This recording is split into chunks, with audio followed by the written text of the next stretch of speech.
பறவை காய்ச்சல் காரணமாக காகங்கள் இறந்து வரும் நிலையில் சிக்கன் சமைப்பதிலும் சாப்பிடுவதிலும் போதிய விழிப்புணர்வு இருக்கிறதா என்று மக்கள் குரல் பகுதியில் எழுப்பப்பட்ட கேள்விகளுக்கு கடையநல்லூர் மக்கள் தெரிவித்த கருத்துக்களை பார்க்கலாம்.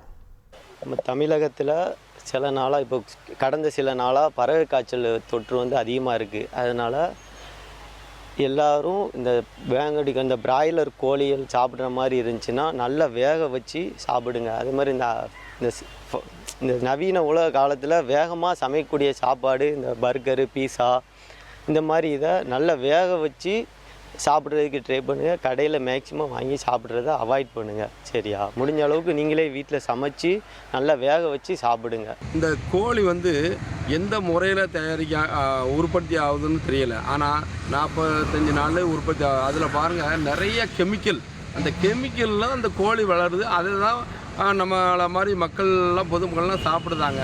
ஆனால் சாப்பிட்டு புது நோய்கள் வர காரணமாக இருக்கிறது இது ஒரு காரணம்தான்.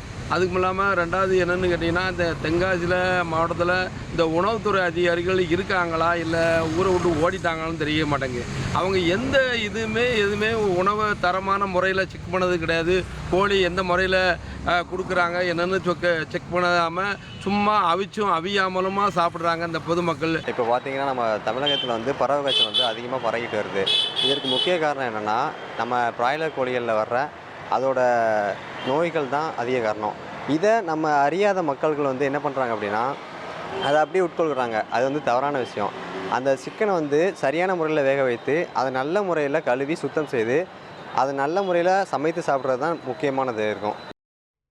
மக்கள் குரல் பகுதியில் கடையநல்லூர் மக்கள் தெரிவித்த கருத்துக்களை பார்த்தோம். இனி செல்லும் இடமெல்லாம் செய்தி. தந்தி டிவியின் வாட்ஸ்அப் சேனலை ஃபாலோ பண்ணினா செல்ல இருக்கும் இடமெல்லாம் செய்தி. இதோ QR கோட் இப்பவே ஸ்கேன் பண்ணுங்க, ஃபாலோ பண்ணுங்க.